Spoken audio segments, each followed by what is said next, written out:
I am so excited to share this Ayurvedic perspective on how you can support and detox your liver during this time of life. And what I'm not going to tell you is to take a bunch of supplements, do liver cleanses, do juice fast. Nothing that I'm going to share with you today is harsh, intense, restrictive. Your liver does so much for you, especially during perimenopause and menopause. It has to filter out all the toxins in your body, both physical, environmental, and emotional toxins. Think of anger, frustration, irritation. All of those emotions take a toll on your liver. So I'm going to share with you the most common signs that your liver is struggling. But no worries, I'm also going to share with you my top 10 Ayurvedic tips to help nourish, support, and detox your liver so that you can actually thrive during this time of life.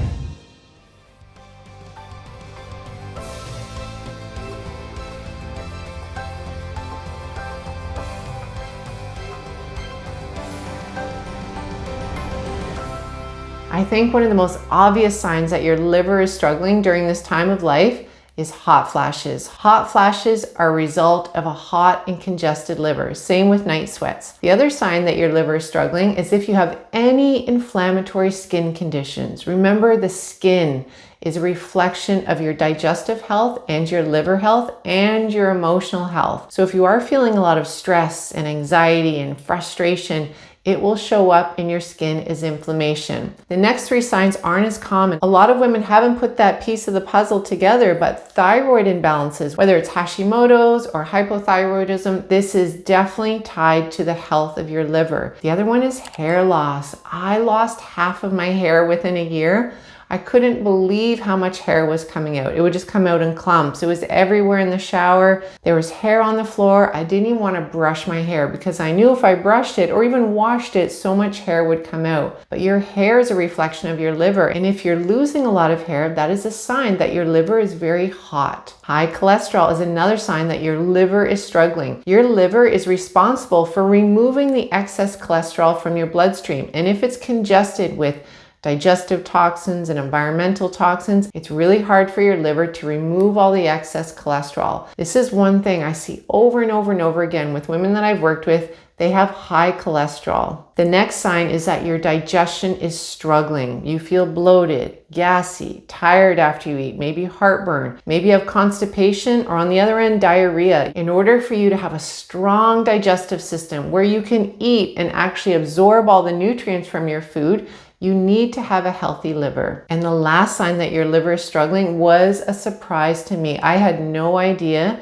this was why I wasn't sleeping. So in Ayurveda, there's two sleep imbalances: DFA, difficulty falling asleep, and EMA, early morning awakenings. So in Ayurveda, women who have early morning awakenings, they also have a sluggish, hot, and congested liver. Your body is struggling while it's sleeping to cleanse, and this heat that's released wakes you up, whether you feel hot or not. But a lot of women wake up with the night sweats and the hot flashes. This is a direct sign that your liver is struggling. All right, let's jump right into my top 10 Ayurvedic tips to help support, detox, and nourish your liver during perimenopause and menopause. Number one, this small little jar doesn't look very powerful, but it is. In it is dried hibiscus petals. Making hibiscus tea is one of the best things that you can do to love your liver. I even have a little heart. Hibiscus, that's how loving it is to your liver. It's very, very simple. You boil 2 cups of water and add 2 teaspoons of dried hibiscus petals.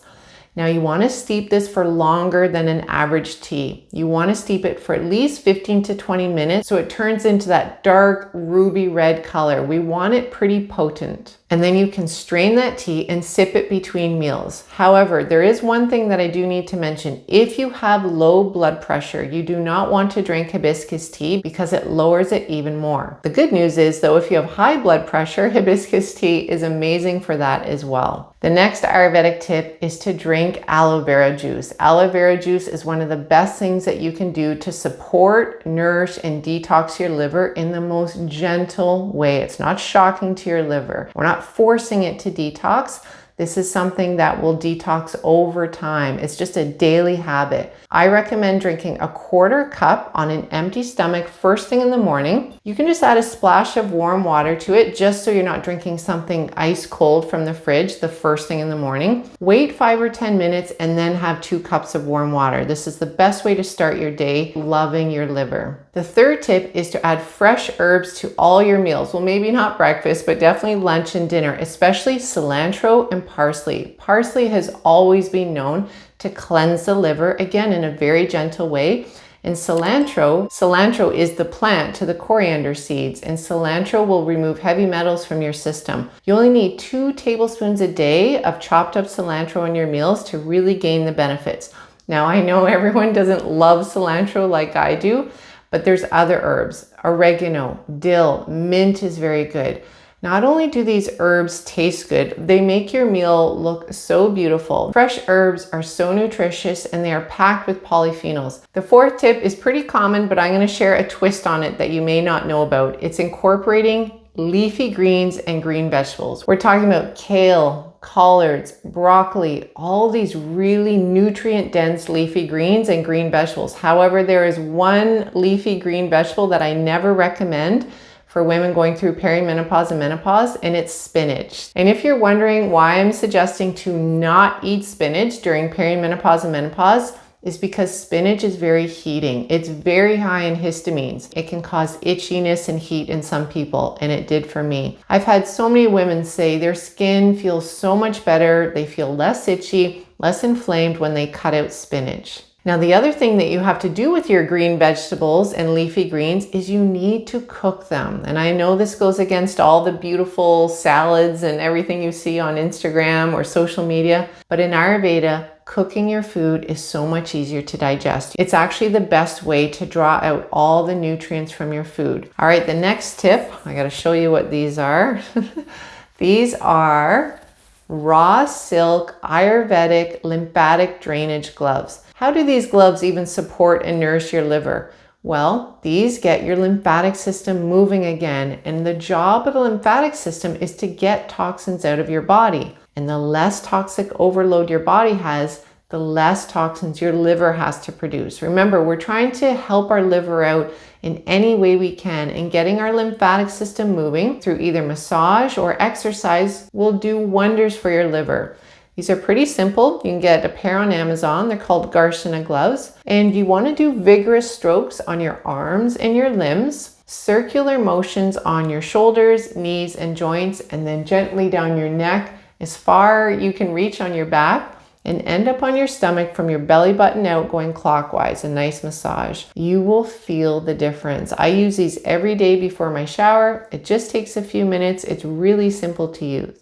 So before we jump back into today's topic, I have one quick favor to ask of you. If you're finding this information helpful, please take a moment to like this video and subscribe. By doing this, you're helping me reach more women who are looking for natural ways to support their hormonal health during perimenopause and menopause. And if you'd like to learn more about my approach, come join me on my next free live workshop where I go deeper into these topics. I save lots of time at the end for Q&A, so you have the chance to ask your question directly to me. And if you'd like to join me, I would love to see you there. The registration link is in the description below. Now let's get back to the video. The next tip, I know this is challenging for women because there's an overwhelming amount of beauty products out there, but it's to keep your beauty products, anything that you put on your face, very clean and simple. In Ayurveda, we recommend not to put anything on your face that you wouldn't be willing to eat. And I know that sounds extreme and you don't have to do this perfect. This is just to demonstrate that what you are putting on your skin, whether your face or on your body, is going directly into your bloodstream, and that is directly impacting the health of your liver. One of the best suggestions that I can make for you in order to support and nourish your liver and to detox it is to go into your bathroom. After this video, go right into your bathroom and I want you to pull out all your beauty products. I want you to put them all on the counter and really have a close look at the ingredients, because all those ingredients are going into your body and they are affecting your liver. And if you're looking at my dark hair thinking, well, you put chemicals on your hair, I actually don't. I used to. Before I had breast cancer, I used to go get my hair colored. And then one day I came back, and for 6 weeks, this side of my scalp went numb. I couldn't feel it. And I just thought, no, this is too risky. I need to find a different way to color my hair, or just embrace my grays. And I'm not there yet. I know I will be one day, but I use 100% organic natural hair color, and it's henna. Now we need to take the clean beauty products one step further and have a look at what you're cleaning your house with, because all of these chemical household cleaners are not good for your liver. Again, have a look at everything in your house and just think, is there a healthier version I could be using? Essential oils, baking soda, vinegar, these are all things that I've replaced what I used to use to clean my house with. My house smells amazing and I feel really good using cleaner, healthier products. The 8th tip on how you can support and love and detox your liver is have a look at your emotions. How are you feeling day in and day out? Are you someone who used to be like me? You're stressed, you're rushed, you're worried. If you think about all those emotions, there's heat, there's energy that comes from each one of these emotions. Your liver has to process those emotions. Imagine the feeling of being angry and frustrated and irritated. If you could see what happens to your liver, you would be more motivated to truly manage these emotions. And I'm not saying this is easy. To be honest, it was one of the hardest things for me to change after I had breast cancer, was how I dealt with emotions, how I dealt with stress in my life.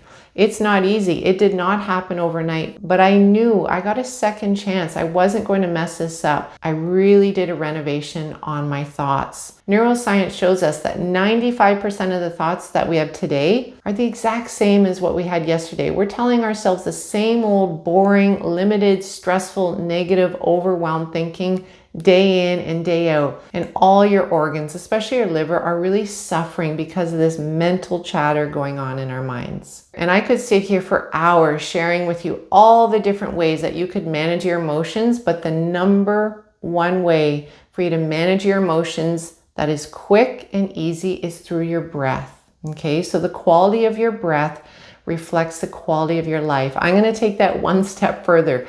The quality of your breath reflects the quality of your liver. If you're trying to calm your mind down by thinking your way out of stress, that can take a long time. But if you can get a hold of your breath, it's very hard to feel angry and irritated and anxious. If you're breathing in for 5 seconds, pause, exhaling for 5 seconds. I'm going to show you just a very quick breathing exercise that will bring you down a few notches. It's called box breathing. It's so simple, and you can switch up the times depending on what feels comfortable for you. But let's start with a 3-second box breath. 3-second inhale, come across the top of the box, 3-second pause, 3-second exhale, come across the bottom of the box, 3-second pause. It looks like this. I'll do a round with you. Everything's done with your mouth closed and in through your nose and out through your nose.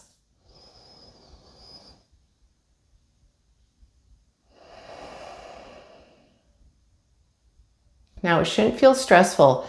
If that 3-second pause is too long for you, go with a 2-second box. So 2 seconds inhale, 2-second hold, 2-second exhale, 2-second hold. Do you think it's the inhale and the exhale that feel the best? It's the pauses that reset your nervous system. Now, these last 2 tips, I've saved them for the end because no one wants to hear them. But number 9 is to decrease and preferably avoid alcohol. Alcohol is one of the most heating things that you can put in your body. Your liver has to process alcohol.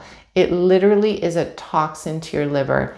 And I'm not here to judge anyone who does drink alcohol. This video is just all about how to love your liver, and alcohol is not loving to your liver. So many symptoms improve when you decrease or preferably eliminate alcohol. And I do want to acknowledge that a lot of women are drinking alcohol to help manage their stress, to help them fall asleep at night.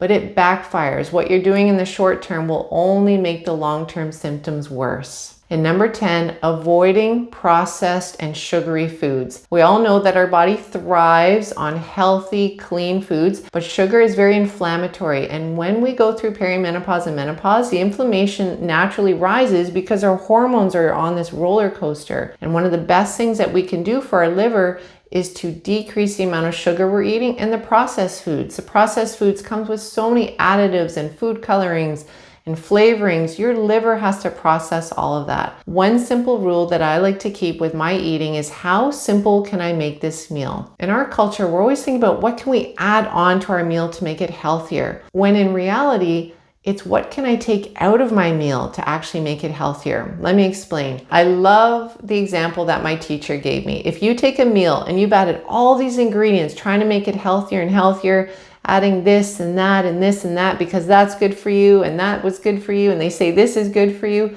and you just make this what looks like an incredibly healthy meal, it's like having 20 people talk to you at the same time. You can't really get any information out of it. Now, cultures in the world that live the longest, healthiest, happiest lives, if you looked at their traditional way of eating, it is so simple. They're not adding in all these extras to make it healthier. They know that their digestive system thrives on a simple diet.